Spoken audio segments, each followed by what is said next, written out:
Hello, everyone. Welcome to Women Atheists UNLOAD, the show by women for everyone. I am the host today, Alma. Grab your snacks and drinks and get ready. We're about to unload. I know you told your friend you're not okay. And tell me what's wrong and why you never said you felt that way. And guess you're trying to stay strong and fake a smile until I look away. But I've known you too long, it hurts to watch your blue eyes fade to gray. Hi, everyone. Welcome to Women's Unload. And first of all, I would like to introduce you to my lovely co-hosts for today. We're going to start to let you know where you can find them, and we'll start with Stephanie. Hey, Stephanie. Hi, Alma. What's going on? Good. I'm good. Thank you. How are you? I'm all right. I have Satan with me, but not as present as Helen does. Awesome. Yes. So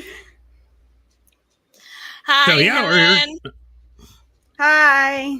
Thank you for inviting me and having me on. It's very cool. I'm all excited for it. Good. And we also have Deborah Grace. Hi, Deborah. Hi. Okay, ladies, can each one of you tell us what where we can find you and a little bit about yourselves? Stephanie? sure. You can find me on my little YouTube channel called at Steffi Cath. I talk trash about a number of subjects. And occasionally you can find me on the Transatlantic Calling Show. That's coming up a week from next Friday, in theory. And here and there on the interwebs. And when I'm not wasting my time doing that sort of thing, you can find me behind a sewing machine or on a sailboat. That's nice. Helen? Hi, I'm Helen. I am a host of the TikTok show, The Queerly Godless Feminist, that's done by the ACA. It's Tuesday nights, 7 p.m. Eastern, where I have just a live chat with people that are believers and non-believers, and we talk about a bunch of different topics.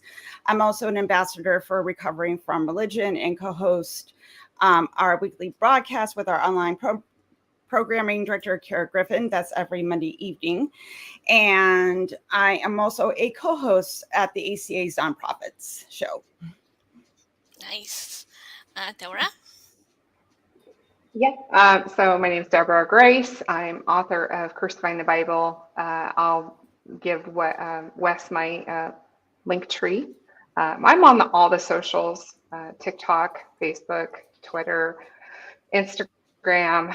I have a YouTube channel that I need to update and a website. And I have a second book that is coming out shortly. It's under review right now, and I know the review process has taken much longer than I anticipated. Awesome. Oh, Well, and also welcome I'm to sorry. everybody. My whole screen went black. I thought I Hi. lost connection. Oh, no, Sorry. You're okay. And welcome to everybody in the chat. We have Dan, Ferm, Nun, and well, today we are having a discussion about an article that we found online that is kind of like out there. I just want to let know to the audience that this particular blog is a Christian blog, and it has over 3 million followers, so it's very popular. In one of the subjects they decided to load it in here is "Feminist is the voice of Satan." This is the start of the article. So I'm going to read a little bit, and then we can hear the opinions of the panel. I want to start by this writing by saying that God blesses the women who keep His word and who are a blessing to their families and society. In our days, a current has arisen that appears to defend the rights of women.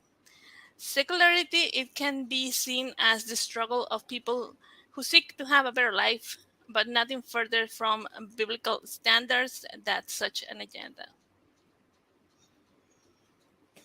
Feminism is Satan himself telling women to eat the fruit of the forbidden tree.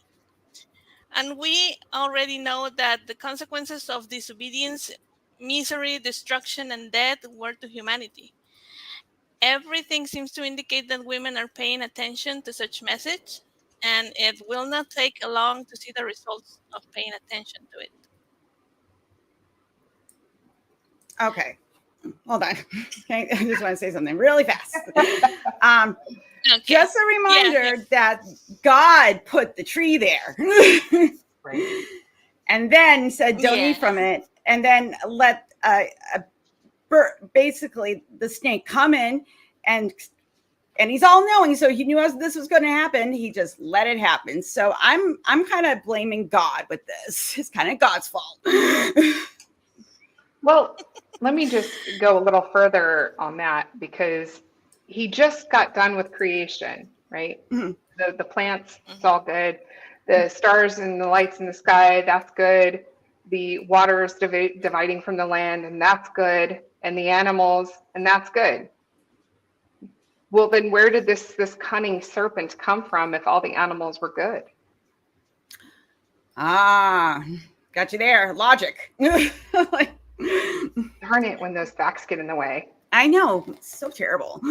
Well, it says here that the serpent was more subtle than any other wild creature that the Lord God had made. Subtle. Well, right, and in some variations or versions of the Bible, it says cunning. But either way, whether he's subtle, whether he's cunning, he's speaking. And God made that serpent, unless you're going to take the New Testament narrative, which it only is found in the New Testament that the serpent is Satan. But if that's the case, then there's also another problem, because there was a curse attached to the serpent to crawl on his belly. So did a serpent tempt Jesus in the wilderness? And if you're going to say, oh, but he can shapeshift, he can take other forms, well, then the curse had no effect at all. Yeah, and also, I don't know why they chose the serpent in particular to speak, since it's the only animal that doesn't have vocal cords. I mean, it's that much more mystical and magical. Yeah, but, and I don't see how feminism as a system of thought and a system of tenets, I don't see how it is telling women to eat the fruit of the forbidden tree. Yeah, does that something that already happened? So yeah, the forbidden tree was the tree of knowledge. In other ancient cultures and religions, wisdom was anthropomorphized in the form of a snake.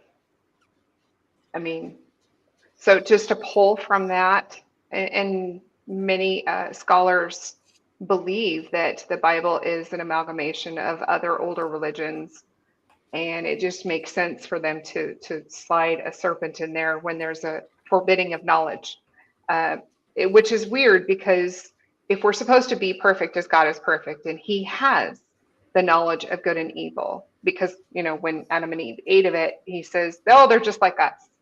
Well, if we're supposed to be like God, but knowledge was forbidden, I mean, there's two contrary narratives there. Yeah, and now they're saying that this only will bring misery, destruction, death. Like, it's not like we already have that. So now we're responsible for destruction and death? Yes, Yes, exactly. Well, just keep moving the goalpost. What's next? Yeah. First, it was just that we are, to blame for the pain that some of us experience when giving birth. Now, now we are also, you know, responsible of the destruction and to the entire humanity. Right. Well, I mean, like, as you know, Deborah pointed out, in ancient religions, like for the goddess Sophia in Greek and Hellenistic traditions, and in Buddhism, the personification for wisdom is a woman.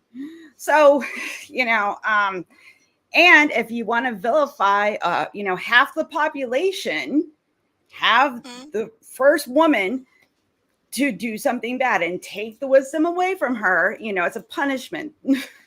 And then we can blame him. Then they can blame the other half for all the bad things that ever happened to us. It's very Well, that's convenient. interesting that you say that, because in the New Testament, when there's a command to women to be sober of mind, that has nothing to do with alcohol. If you look into the Greek definition of that word that was used in this verses, sober doesn't mean alcohol. It means that you would intentionally limit your ability to pursue knowledge and freedom.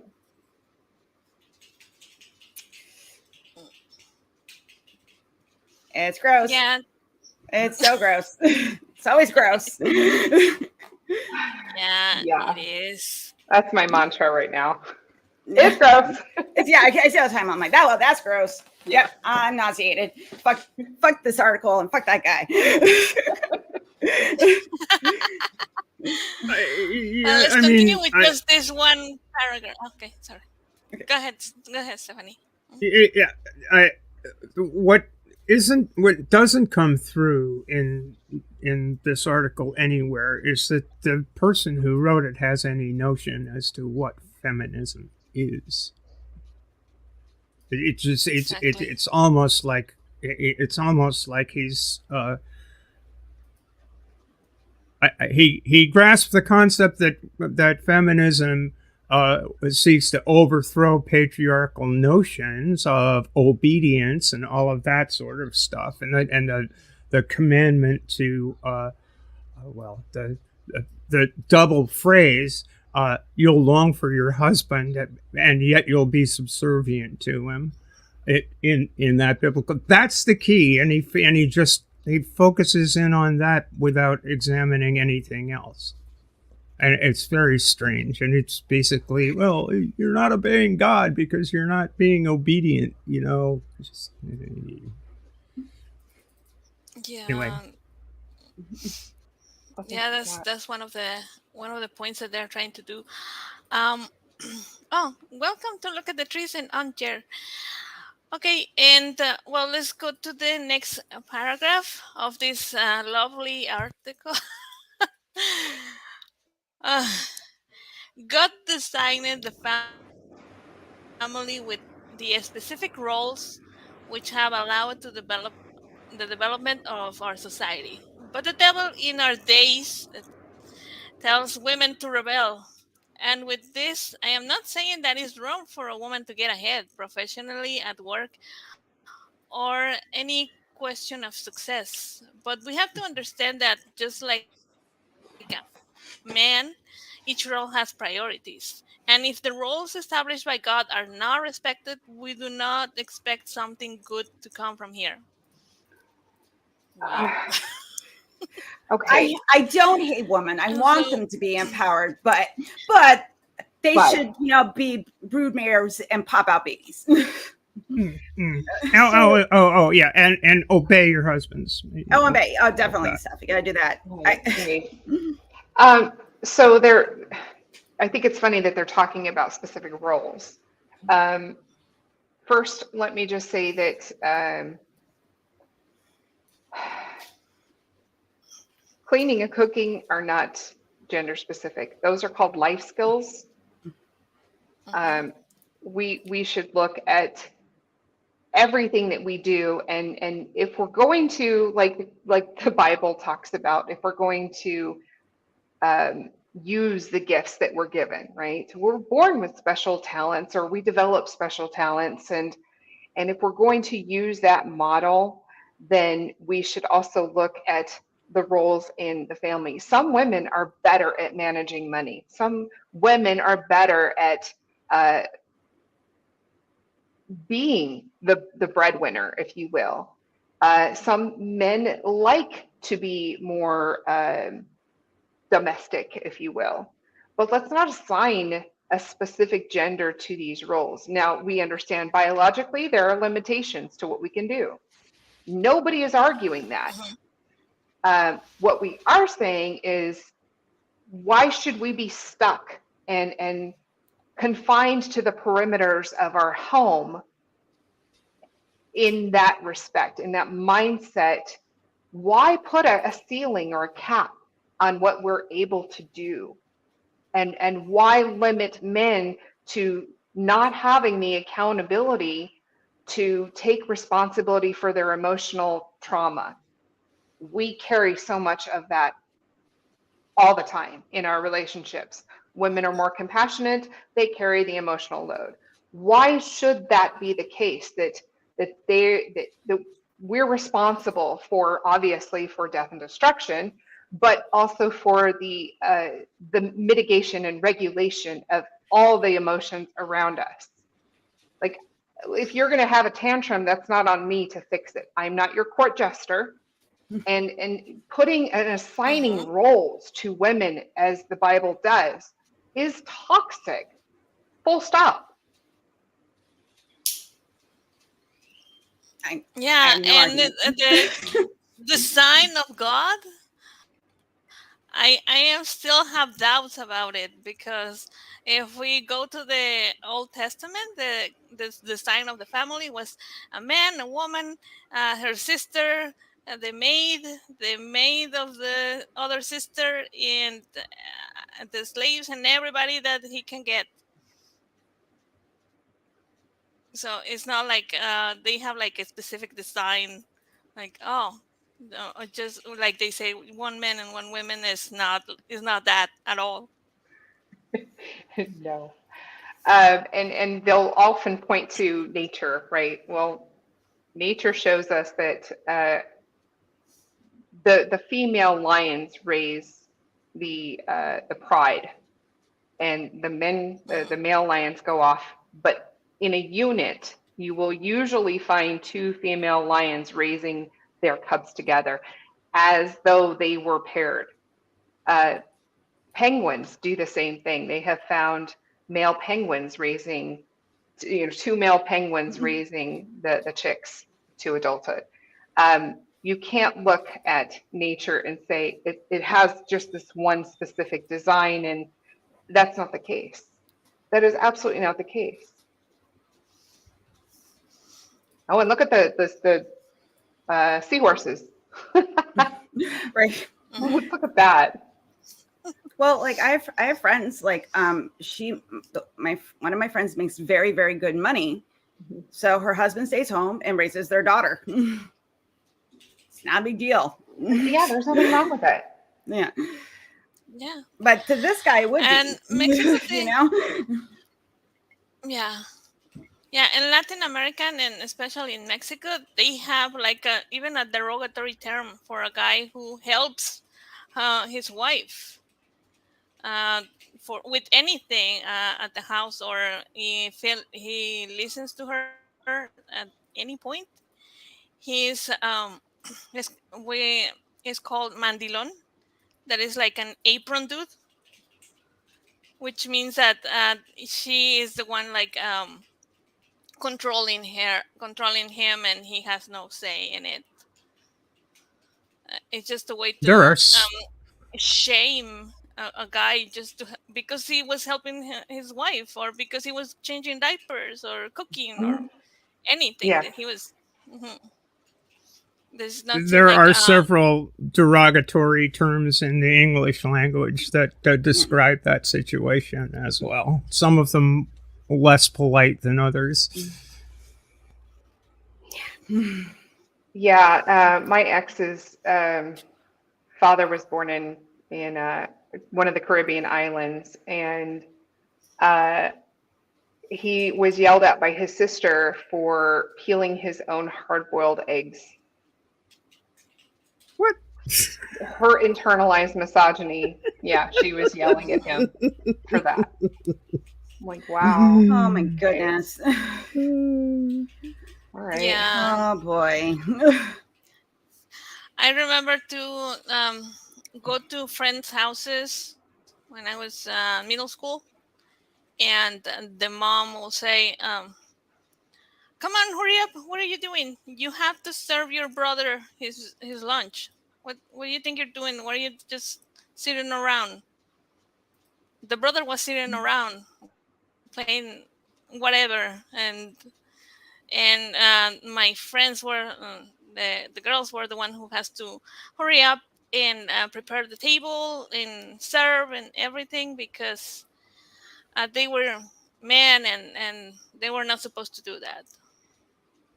Well, look at who runs the potlucks for the most part at churches. You know, it's the women that set up. It's the women that cook and clean and serve, and meanwhile watch all the kids at the same time. And the men just sit back and talk about sports, and maybe they'll move a few chairs here and there, but that's it. Yeah, the ladies' auxiliary is the term that was used in the 50s and 60s. The women's auxiliary, the ladies something or other. I mean, it just yeah.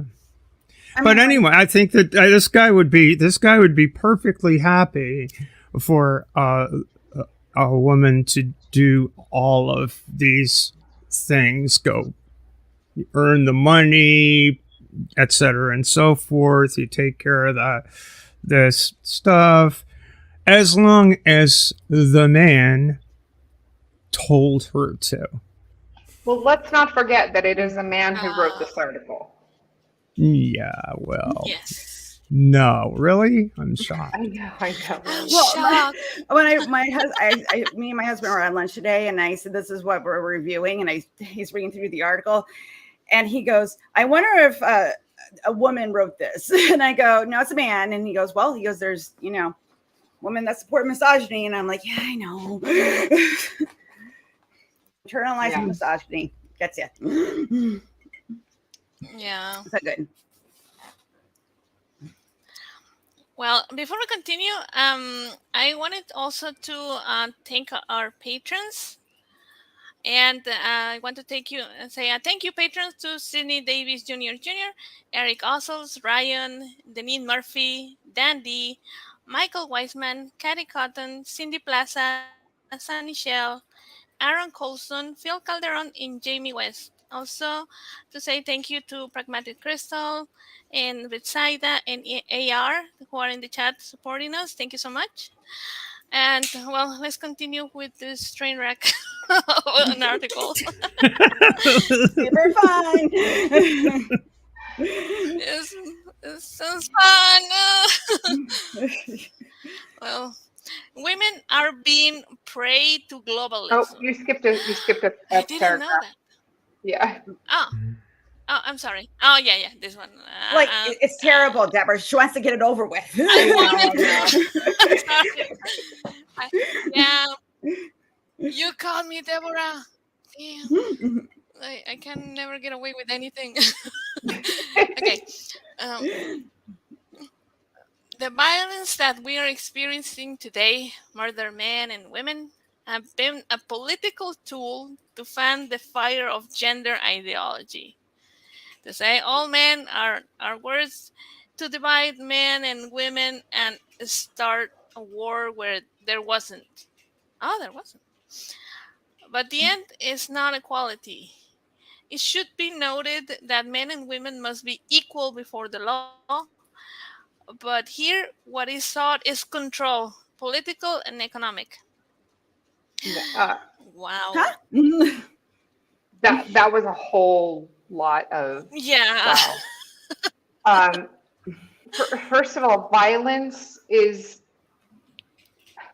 of course, you're going to have shock factor, and news organizations want to report on what's going on. And it's important to show what's going on in the world, because if there's a specific threat in your specific area, you're going to want to know about it. But to add that to this article seems quite out of place. But he tries to tie it back in by saying the end is not equality. Here is what is sought as control. Okay, wait a minute. The Bible is literally showing how to control women, and here he's saying feminism is the tactic to utilize control politically and economically.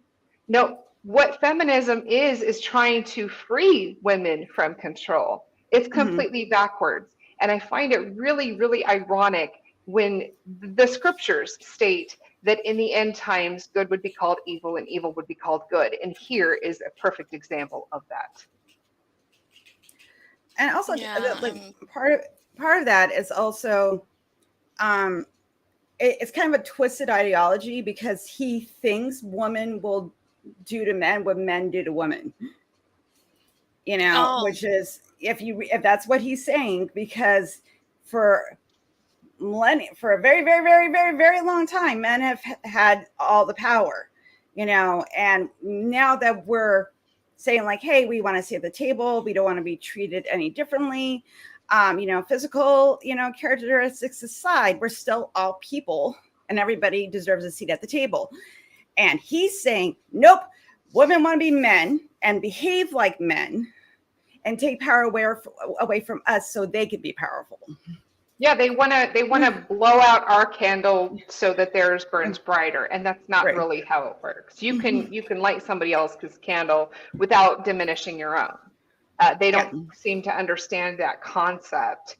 But women are not going to be colonized without the understanding that we have value. You don't colonize something that doesn't have value, and they're trying to do that with women.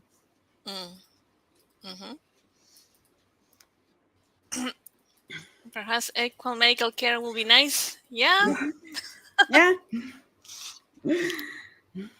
That would be. Also, that blank statement that it says all men are, but nobody has said that. I never heard anyone on the feminist movement saying that every man is this. No, they're strawmanning the argument to it's hyperbole, but they're strawmanning. Yeah. Well, yeah, and it's precisely the opposite what feminism seeks to do. I mean, he is positing these stereotypes about all men this, all women this, women should be cared for as God intended, and all of this other stuff. Those are the stereotypes, and feminism seeks to break those down, so that all people can fulfill their own potential, regardless of their sex or gender or whatever. And again, you said it exactly right. It is a straw man. It's the most telling point there is gender ideology. It's like, what gender ideology are you talking about? This is what we're actually trying to break down. That there aren't these hard and fast determinative things that a man must do, a woman must do, and never the twain shall meet. Yeah. And also, I just wanted to add that I did a panel a couple weeks ago on Discord about feminism, and also its effect on men. But one of the things that I find a little bit frustrated when we have to say, if we're talking about like abuse, sexual or otherwise, and we mention men, we always have to say, but not all men, because there's that natural defense that you're going to be attacked by a man just because you're talking about, how people have behaved. And it's frustrating because that goes without saying, but you have to. Okay. Because then you turn into this guy.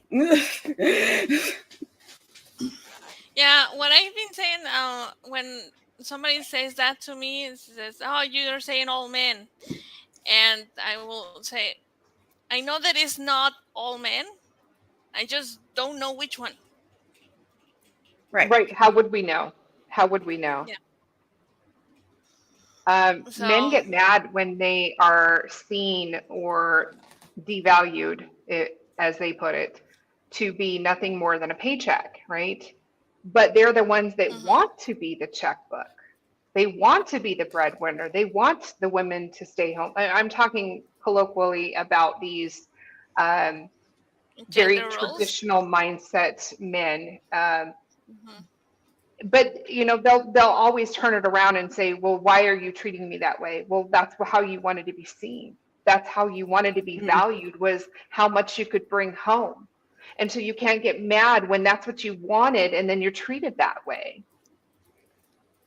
right. But this is part of the problem. You have a man who wrote this article talking about a subject he doesn't know anything about, and would he ever listen to women like us who are trying to tell them what the disparity is and why it's not a problem for women to be stepping out into their own power? No, they wouldn't. And he does put those caveats in there, like, they should be able to do well professionally and be equal in for the law, but God's law, Yeah. not laws we understand it. There you go. Yes.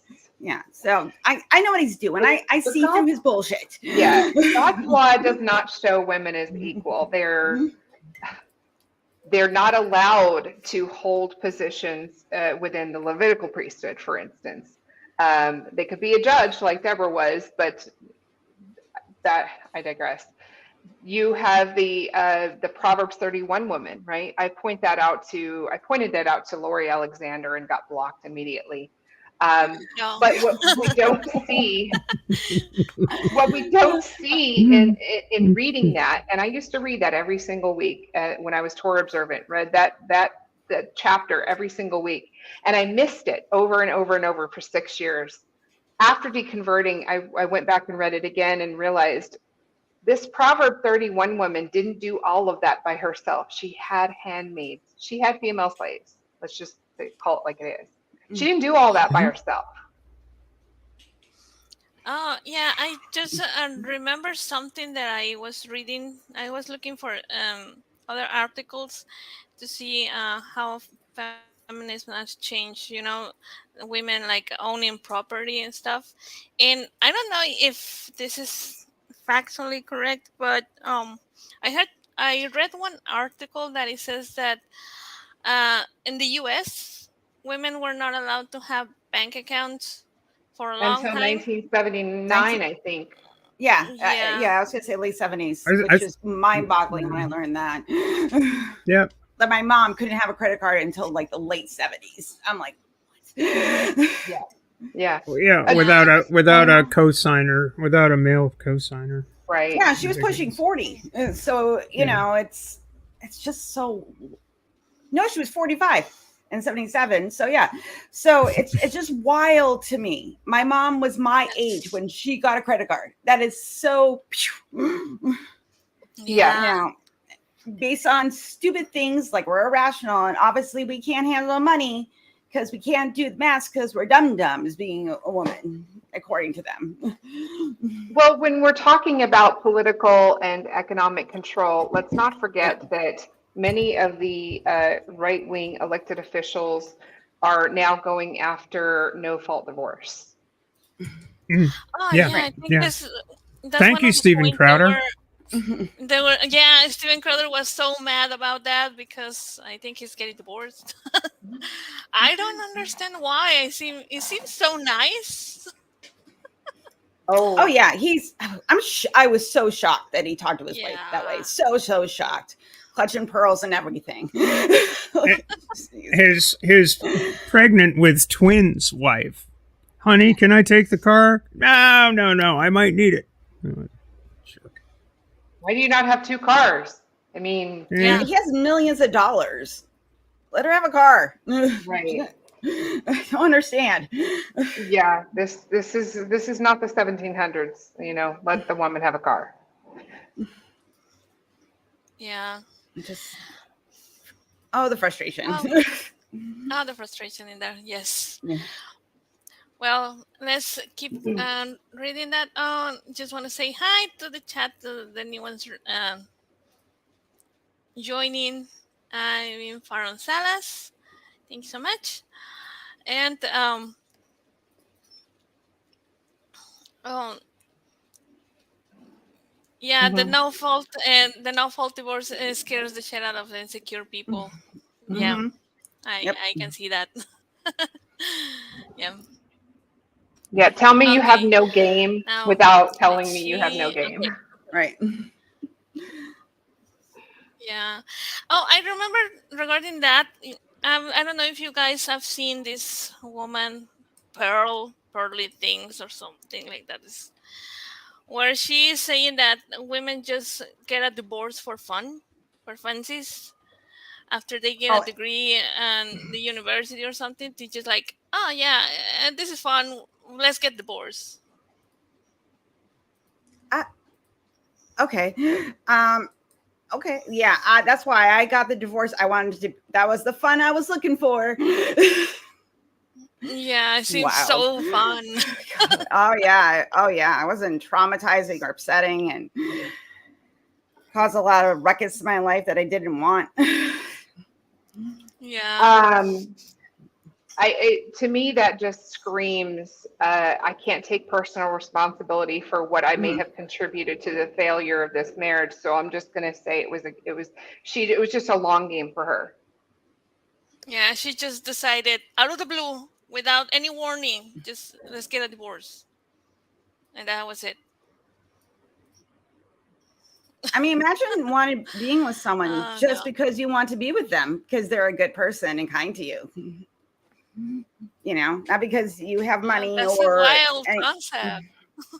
yeah. Right. It's just so like, and like this is the thing that really bothers me, because we all know feminism is for everybody, not just, you know, as people that identify as a woman, but like everyone, because then everybody talks about their challenges, their issues, and band together to make things better.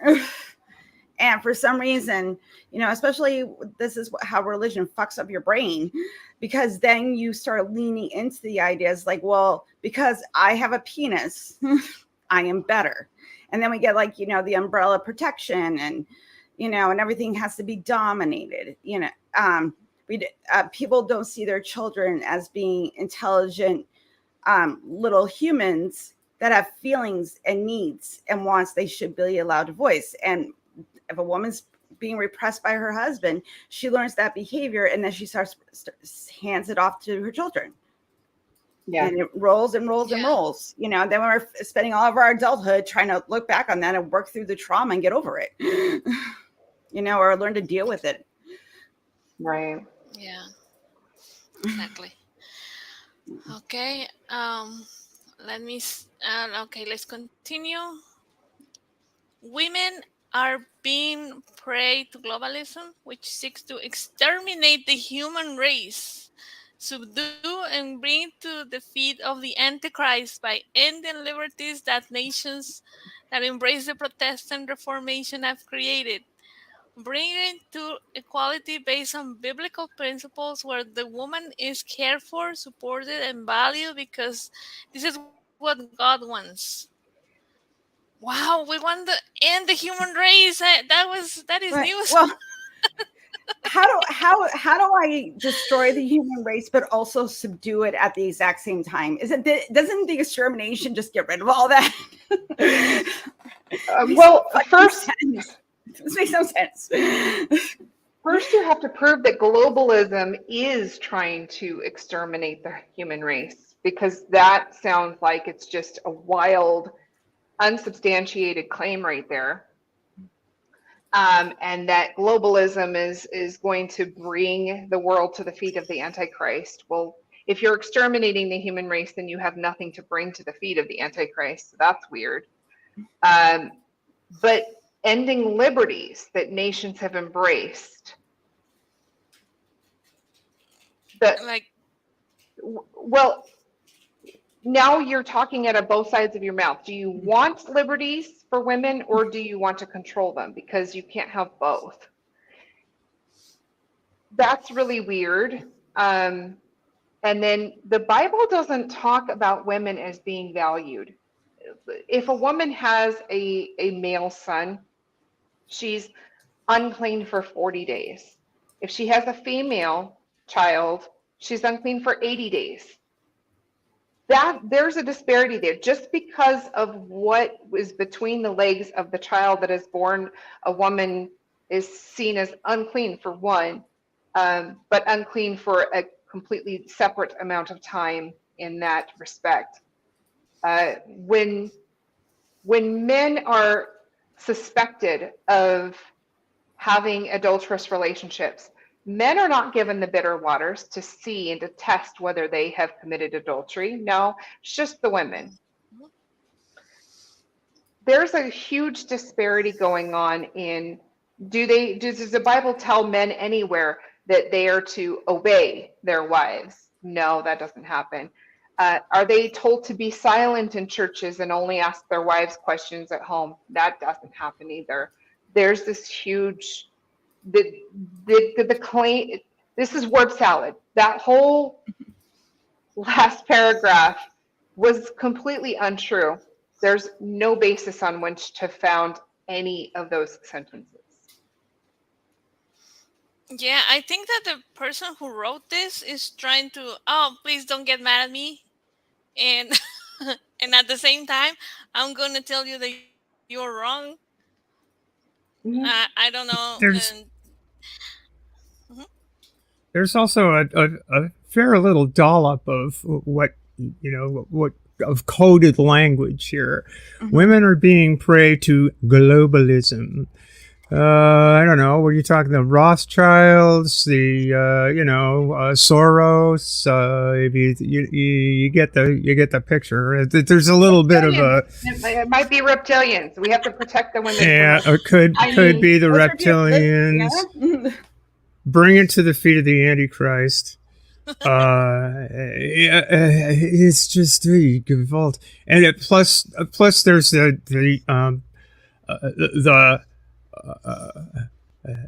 this dichotomy between woman the nurturer, woman the bringer of life, and all of this, almost like if women did take control of their reproductive status, that is the end of God's will, domination, etc., and so forth. That it's a whole cluster of stuff going on in this guy's mind that is actually quite frightening. Oh, it is. It is. True equality based on biblical precepts. You just pulled that out of your butt. I'm sorry. Yeah. Yeah. Oh, yeah. And I think he's trying to wrap his misogyny and need for control in well, under, according to him, under the Bible, we're equal to men, but separate but equal, kind of bullshit, and that's what he's saying. He does, and I'm like, well, what does the ideal look like for you, man? Do you want women to have jobs and go into their professions and make money, or do you want them to stay home and raise kids, or do you think they should have a choice? Do you want that? Because I would love to ask him what kind of fucking future you want, man, because you're saying two different things. They cannot coexist. The dog whistle wording that was used in this whole article, it reeks of female bigotry. It's not just like, oh, we have to care for them, so let's take away their liberties. It sounds even deeper than that, and it is quite frightening. Yeah, and that part where it says that the woman is cared and supported and valued. Well, it is just like oh, we support you by you being in the kitchen. That's how you're valued because you have to love cooking, or you have to love cleaning after your everybody in the house, because that's what your value is. Well, I don't. even, you talk about that. There's that verse, that specific verse in the Bible talks about the young widows. There's Mhm. another passage around it that Mm. talks about the young widows, and it says that the young widows should get married and get married quickly, for they may have already turned to Satan. And I think that's where he's getting this whole idea of the Mm. Antichrist. Yeah. Um, it's I don't have enough adjectives. And then we have child marriage, because it's Yeah. as soon as you get your menstrual period, got to marry you off. Yeah, Well, before So you turn otherwise evil. Satan's gonna get you. Satan's gonna get you. there's you guys know there's an Old Testament mitzvah law that says that if that a man should not even go near a menstruating woman. Oh yeah, I Mm. remember that when I read Leviticus with the guys in Nuestra Experiencia Atea, the women have to leave the camp Mhm. for all the time that she has her period, and now to go back until she's clean again. Uh, like, That's what you. You That's hear what you that, have your Crowder? mikvah for, you know. Do you hear that, Crowder? You need to get your wife a car, because when she's menstruating, she needs to be able to leave. Exactly. Okay. Yeah. yep. I gotta tell my husband then he's got to build me a mini house in the backyard, because and he has to build it because he's the man. Right. And I'm gonna go live in it for a week. Be awesome. Yeah. There are still mikvahs in Orthodox synagogues Yeah. for ritual purity, and all. And like, this is the thing, somebody like, in the who chat is saying cursed there are still women? places where. Like, who cursed women with periods and having to bear children? Oh, guess what? God did it again. Well, wait a minute. Per James chapter 3, I thought that blessings and cursings ought not come from the same mouth. Oh. Maybe it's a little contradictory. Maybe it doesn't make any fucking sense. So I mean, silly. I would expect, the most important message from an omni God, I would expect to hear an omni-coherent message. I mean, I don't think that's too much to ask for. Yeah, because in Isaiah it also says that he's the one who creates good and evil. So Isaiah 45:7. Yep. yeah. Oh, So, dear. Oh, dear. So we see now a little bit of conspiracy theories in here. Mm-hmm. And well, let's see what is the problem that this guy is going to solve the problem now. Okay. Perhaps the problem, after all, is not that women are trying to solve the problems, but the men are not doing anything. And we're letting women to listen to the voice of the enemy. Oh, okay. Okay. Do it all for me. Do it all for me. Sorry, Except the cooking and cleaning, except the taxi, except the all the things that, the sex that you need at night, except all of that. You go ahead and listen for me now.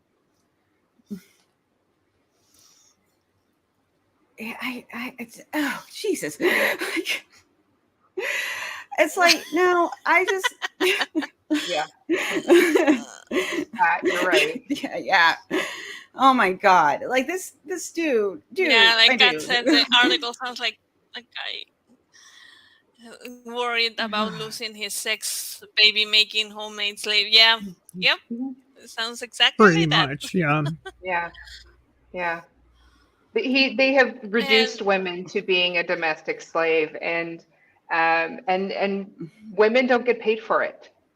Men who are married are now statistically proven. Men who are married make more money because they have a good support system at home to set them up for success. But women aren't seeing that in kind, and so now they're talking to each other, and they're finding great ways to realize that it's not their picker that was wrong, it's most men that don't value women. And I think that's Oh yeah. one of the reasons why we now have a threat to take away our free speech via the Restrict Act. Men are mad that women are talking to each other. Men are mad that women are fighting back against this kind of misogyny being litigated against half of the population. And yeah, the cat was on point there. Exactly. And also this expression that I've heard so many times that, my wife doesn't work. Like, Yeah. yeah, your house cleans itself. Do you have somebody that cooks for you? How does she doesn't work? Right. Yeah, they imagine that we just sit at home and watch, the Housewives of Georgia and Mm-hmm. soap operas, and we just get up right before he comes home and just wave our magic wand, get things straightened up, and start dinner before he gets home. That's like what they think, that there isn't from sun up to sundown something to do. Like, If you have a house full of kids and then you're making lunches in the morning and you're getting them bathed and clean and their clothes being washed, and it doesn't just magically happen. There isn't a laundry fairy. There isn't a lunch leprechaun. That just doesn't exist. I like my dad got that lesson, but it took a long time. It took it into my dad's 80s, and then my mom got she got old enough and she had heart problems that she can't really move around. And so my dad was picking up a lot of the slack, and went to go visit him, and he was like, taking care of a house is a lot of work. I'm like, is it, Dad? Is it? He learned it, I was like, no kidding. Like, I'm like, I love my father. I do. And my parents had that traditional 1950s, 1960s marriage. He loves my mom to death, but those gender roles were taught to them, and like me and my brothers don't follow any of that, but my dad didn't learn until he was in his 80s. And I'm like, well, at least you learned how hard it is. Leave It to Beaver romanticized that domestic housewife persona. Yeah. And it was good old June. I know, good old June. And also like the impossible standards that those kind of shows set up, where there is a wife that looks perfect all the time, has perfect makeup, hair, and works in high heels and how to dress all the time, and has dinner ready on time. Like, Yeah. it's wow. It just tells me that a lot more men have a maid kink than we realize. Oh, that's true. Yeah, and like you were mentioned before, you guys were mentioning before, like they say, oh, we should be like the providers and everything, but I also have seen on those podcasts where they're like alpha sigma male, saying that, oh, don't get a gold digger. Like, then what? Again, what do you want, man? Like, do you want your woman to go make her own money, or do you want her to stay at home? Because if she's staying at home, you're going to have to provide that. So you guys are, and kind of push yourself and make more money, because you're going to be supporting financially your wife and the kids. And if you don't help out, she might get resentful and want to leave your ass because you treat her like a slave, not as a person. So what do you want? Pick your lane. Pick a lane. Right. Yes. Pick something and stick to it. Like, if you want to be a misogynist asshole, be a misogynistic asshole. Or if you want equality, which was very which will benefit everybody, do that. But pick a lane. I don't like this double speak shit. Drives me nuts. Right. Yeah. And also the line that it kind of infuriated me a little bit was like, we are letting women, they're letting women, they are allowing us to listen to the voice of the enemy. Like, what? Like, And then if you're we are like, not even allowed to listen. And what enemy? I mean, the enemy of, what enemy? I don't get it. It's like, I feel like he's setting women of independent thought. He's constructed this bugbear of feminism in his mind that he just doesn't understand, and he doesn't understand the natural desire of any human to be a fully self-realized individual. It's just so weird.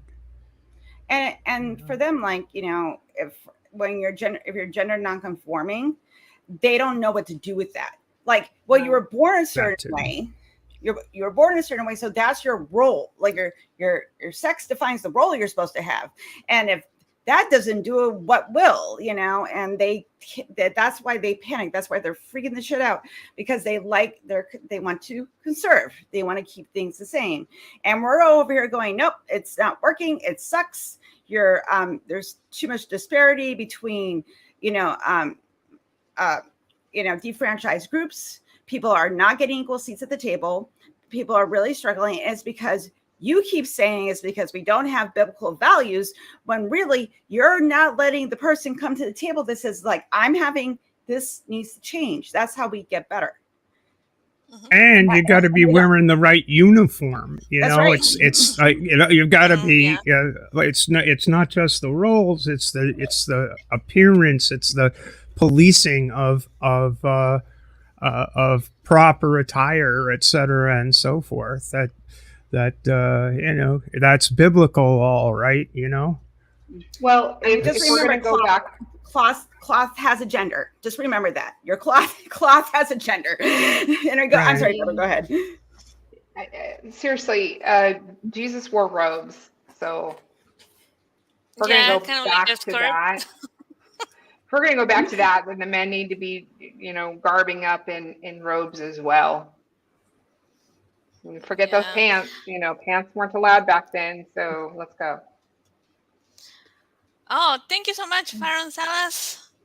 Thank you, Skeptic Haven and Women at Atheist UNLOAD panel. Thank you. And hi, Cindy. Welcome. Okay. It's so weird that, there is pants for, also like, there's not only the pants, also the, what is the name of it? Those long socks. I just forgot the name. Hosieries. Oh yeah. Thigh-highs? Nylons. Yes, those. Oh yeah. Those Lederhosen were originally for men, right? Yeah. Those were originally made for men. I remember seeing Renaissance paintings where men were using those tights. Yeah. Like I always, like, they're always saying, like, you're feminizing men. I'm like, listen, you just look back, to when this country was first formed, and over, the European fashions and stuff like that. I'm like, that looks pretty, gay to me, and I just laugh because I'm like, it's clothing. We reflect society and our culture through our clothing, and it will change. I guarantee in 100 years, people are going to be wearing very different things than we're wearing now, and because fashion and things change as we progress, and it's okay. But just because someone else makes wear a piece of clothing doesn't mean they're your enemy. Well, so is our skin. Like, our skin is just a flesh suit. Yeah. So really, if you really wanted to show true value and equality to women, if you really wanted to care for them, you would care about their mind, not what their skin looks like, not what their body shape is. You wouldn't care, but they do. Exactly. It's too exhausting. I can't keep track anymore. Well, let's finish this. Too much. Train wreck. Let's finish with this disaster of an article. Okay. We must be men. Oh, so you were not? Okay. We must be men who take care of our families. and who put the masculinity that God gave us at the service of people who need it.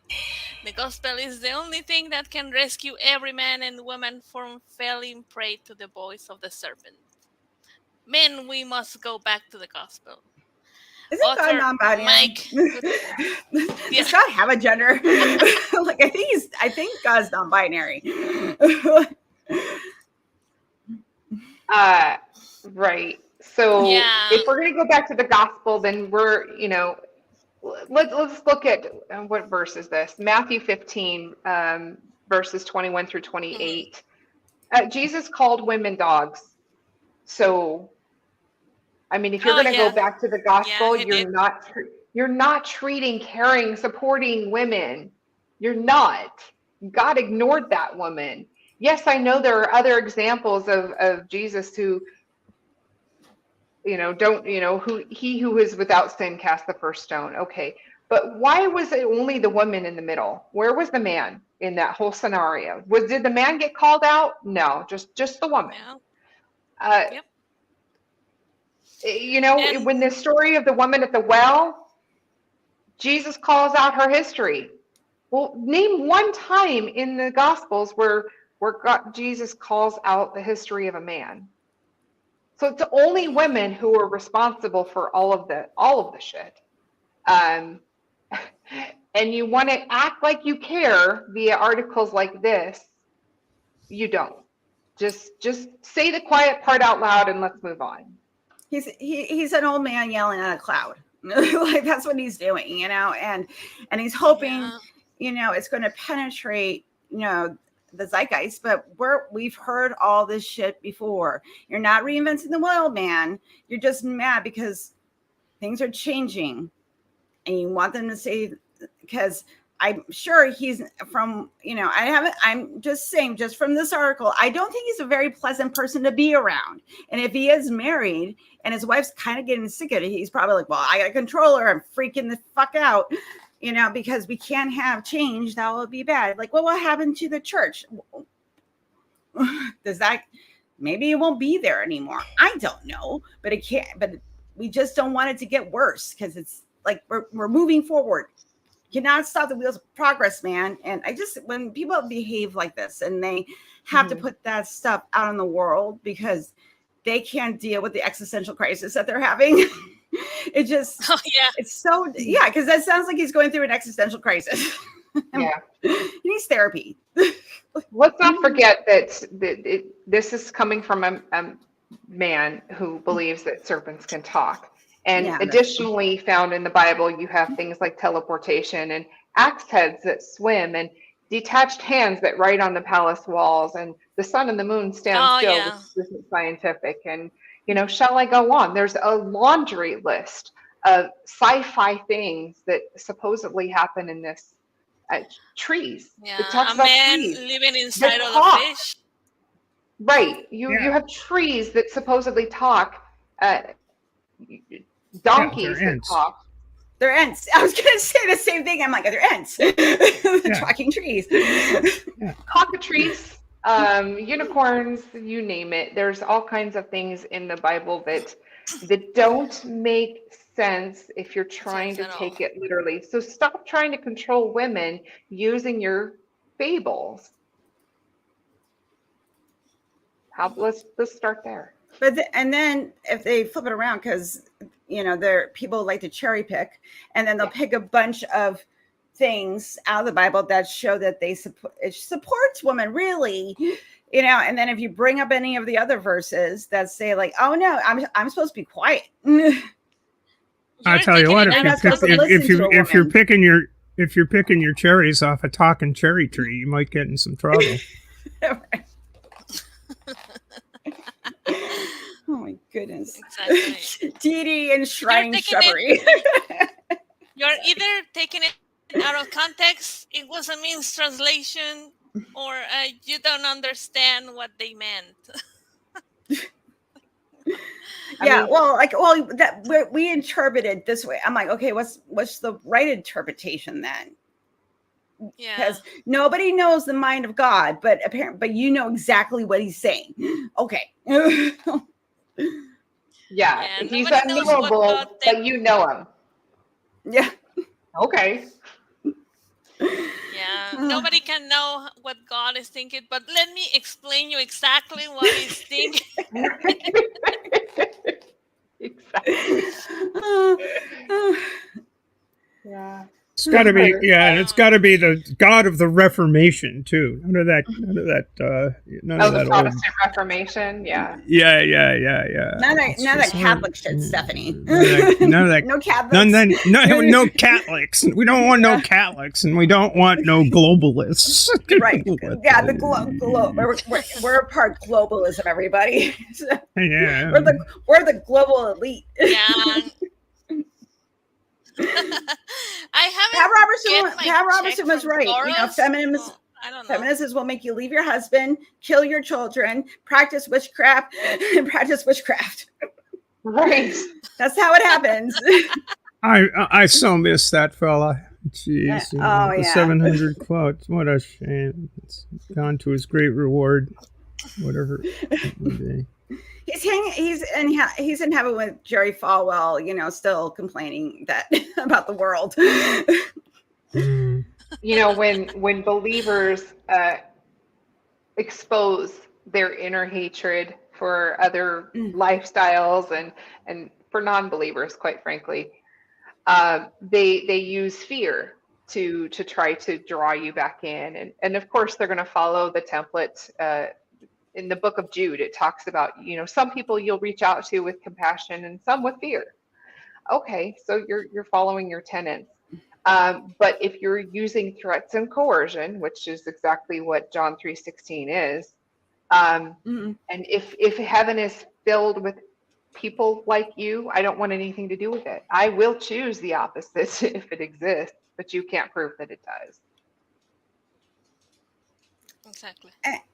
And that's what, this is why, like, when we have these conversations, when we're trying to untangle the mess that religions cause people, is because if you learn, religion is based on fear, and if you're taught that as a young child, you grow up with this hyperactive thing going on in your lizard brain, like, oh, it's different, it's bad, and then any sort of change, any sort of disruption within your inner circle and expand that out to, society, it's terrifying.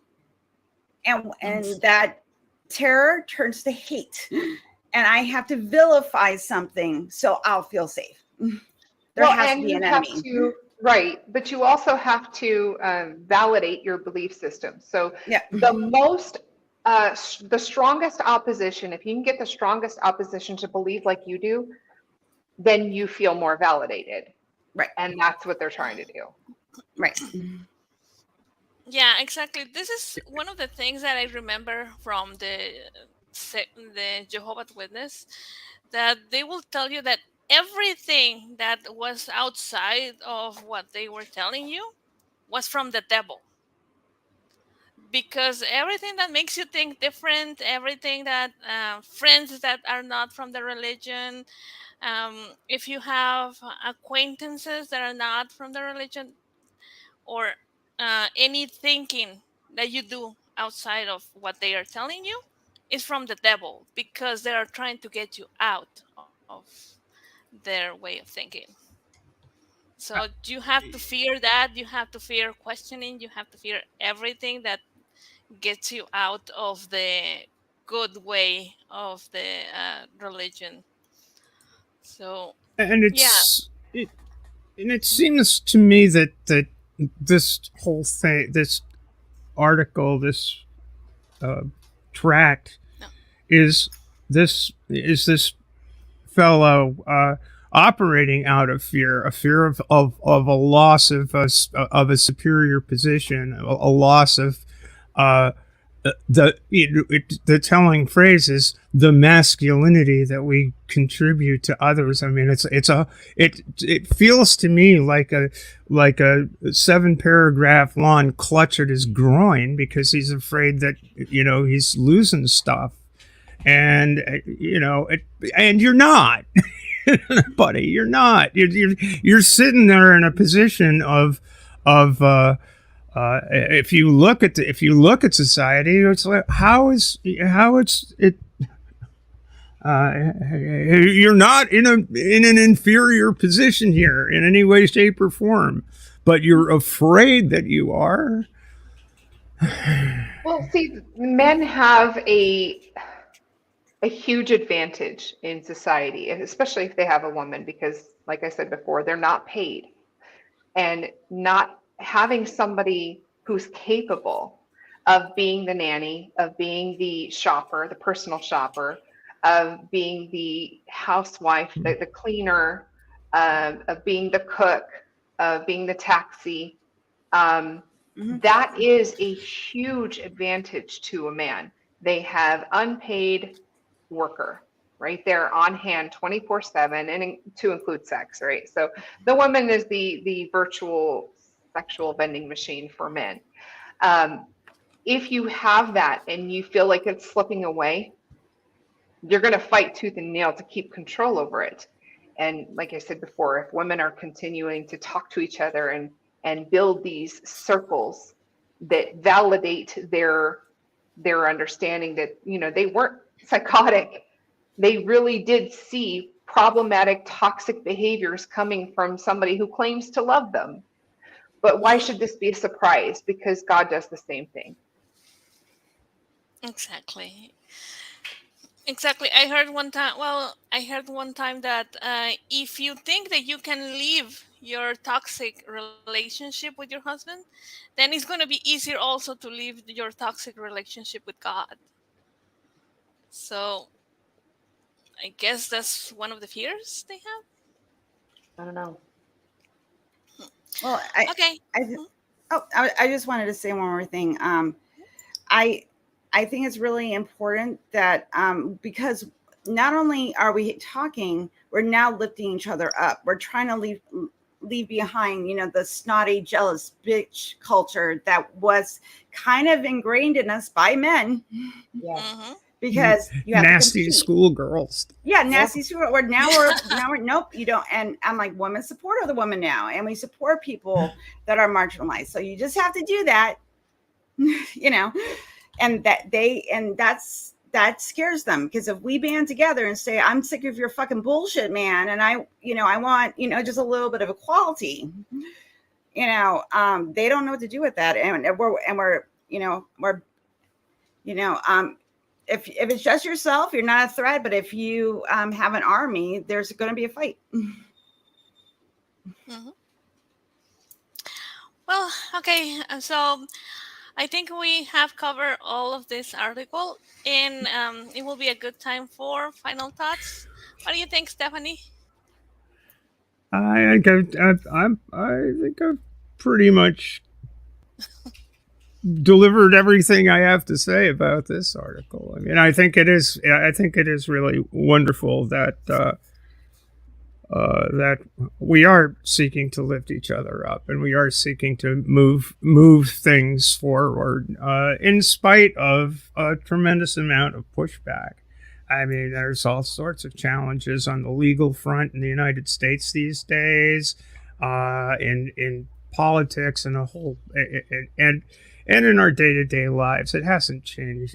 It has changed for the better over the course of my life, but boy, oh boy, it's still not anywhere near where it ought to be. And every generation needs to be putting in the work and doing and carrying on the fight, because prejudices don't go away, and God knows the patriarchy is fighting tooth and nail, as pieces like this show. Mm-hmm. Grace?